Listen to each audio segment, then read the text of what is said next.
이맘때쯤 40주 양육을 마치고 간증을 하라는 목사님의 말씀에 온갖 핑계를 대면서 세상으로 향하던 저에게 두 다리가 복합 골절되는 고난을 허락하셨고, 병원에 신방 오신 목사님께서 학계 2장 17절 18절 깐부기 재앙과 우박으로 쳤으나 너희가 내게로 돌이키지 아니하였느니라 의 말씀으로 여호와께 돌아가지 않고 세상으로만 향하는 저의 죄를 깨닫게 하셨습니다.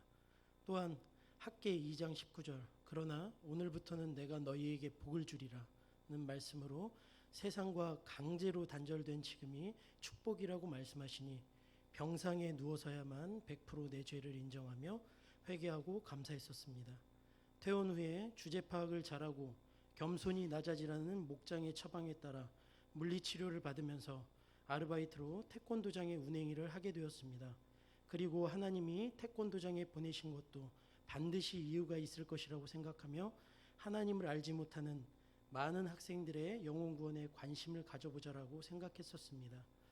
하지만 처음의 생각과는 달리 무능한 데다 갑질만 일삼는 관장이 못마땅하여 학생들의 영혼 구원은 뒷전이 되어버렸고, 다른 차량 선생님들 앞에서 관장을 팩폭으로 깎아내리며 무시했고 다른 선생님들의 대변인이 되어 잦은 마찰이 생기게 되었고, 이런 일자리야 마음만 먹으면 얼마든지 구할 수 있어라는 생각으로 목장에 상의 없이 일을 그만두었습니다. 하지만 하나님께서는 디도서 3장 2절 아무도 비방하지 말며 다투지 말며 관용하여 범사의 온유함을 모든 사람에게 나타낼 것을 기억하게 하라는 말씀으로 직장에서 관계의 질서에 순종하지 못한 저의 교만의 죄와 시시비비를 가리려 다투려 한 저의 죄를 깨닫게 하시려 광고지를 아무리 뒤져봐도 학원 운행일은 나오지 않는 기적을 행하시며 교만한 저를 무너뜨리셨습니다. 백수의 때가 길어지면서 학교를 마치고 집으로 돌아오는 아이들이 놀고 있는 아빠를 어떻게 생각할까라며 자격지심에 빠져 아이들을 맞이하는 것이 두렵고 무서워지면서 저의 우울증이 시작되었고, 엘리베이터를 타면서 마주치게 되는 동네 사람들조차 낮 시간에 대체 저 사람은 뭐 하는 걸까라고 혼자만 남들을 의식하게 되니 대인기피증까지 오게 되었습니다.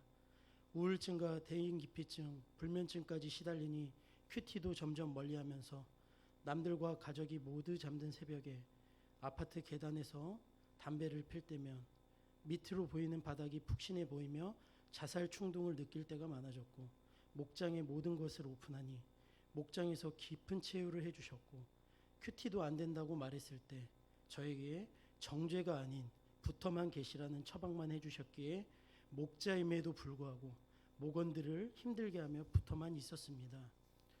그러던 중 예전 일터에서 다시 일해보자는 제의를 받게 되었고, 이 길고 긴 실직의 때를 벗어날 수 있다는 희망에 날듯이 기뻤고 드디어 하나님이 기회를 주시는구나 생각했었습니다.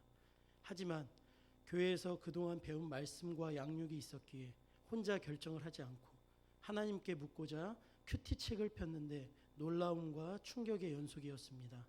당시 큐티 본문이었던 예레미야 애가의 말씀으로 예루살렘의 멸망과 하나님께 돌아오라는 슬픈 노래가 시작되어 불안함과 불길함에 큐티 책을 집어던져 버렸습니다. 또한 목장에 오픈했을 때 목원들 역시 그곳은 제가 갈 곳이 아니라는 처방을 주었고, 역시나 제가 듣고 싶은 대답이 아니었기에 힘들기만 했었습니다. 하지만 때마침 띵크 양육에 양육자의 사명이 주어져 도망갈 틈도 없이 주 3회 이상 큐티를 해야 했기에 그때 주신 말씀 중 예레미야가 4장 6절 내 백성의 죄가 소돔의 죄악보다 무겁도다의 말씀으로 저를 찾아오셨습니다. 지난날 제가 몸담았던 일터와 거래처는 소돔 성과 다를 바 없는 음란과 죄악이 가득한 곳이었습니다.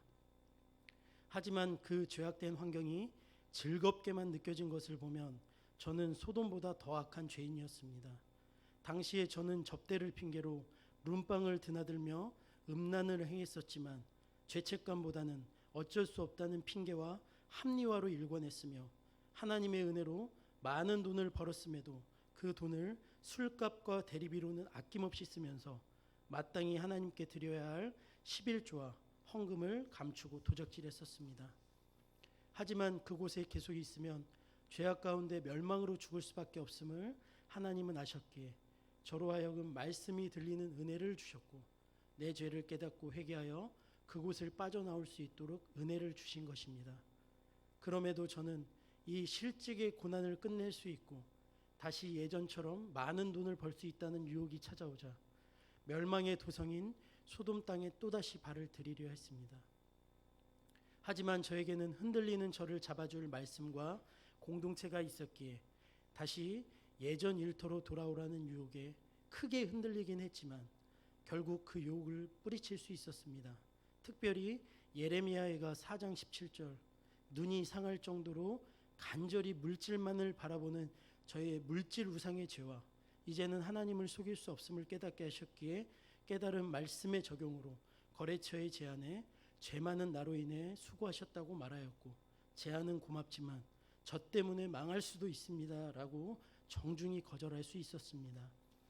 또한 열왕기상 11장 1절에서 11절 솔로몬 왕이 바로의 딸 외에 이방의 많은 여인을 사랑하였으니 다윗의 죄가 되물림되어 솔로몬이 후궁 700명과 첩 300명을 두었고 하나님 여호와를 떠남으로의 말씀을 통해 가정의 제사장인 저의 죄로 인해 아이들이 하나님을 떠날 수도 있겠다라고 생각하니 이제는 저의 음란의 죄가 제발 저에 대해서 끝나기만을 기도하며 하나님께서 반드시 아이들을 구원해 주시라고 기도합니다. 그렇게 다시 실직의 때에 순종하고 있던 중 한경숙 집사님의 쇄골뼈가 부러지는 사건이 일어났고 이 일을 통해 하나님은 집사님이 하시던 계단 청소라는 한 번도 상상해 본 적이 없는 일을 저에게 허락하셨습니다. 과거에는 양복을 입고 서류 가방을 들고 폼나게 살아왔던 제가 이제는 볼품없는 작업복 차림에 걸레와 빗자루를 들고 계단 청소를 하면서 하루에도 수없이 하나님 이 길이 맞는 건가요? 라고 물어보면서 한평생 하지 못했던 묵상과 기도를 하며 하나님을 만납니다.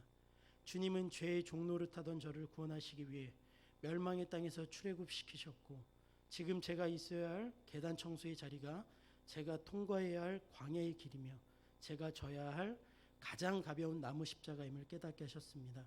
계단과 마대걸레와 하나님밖에는 없는 지금의 환경이 저의 거룩과 구원을 위해 주신 최고의 환경임을 인정하며 지금의 환경이 아니면 의지할 것이 너무 많은 죄 많은 인생임을 다시 고백하며 이 모든 것을 깨닫게 하신 하나님께 감사드립니다.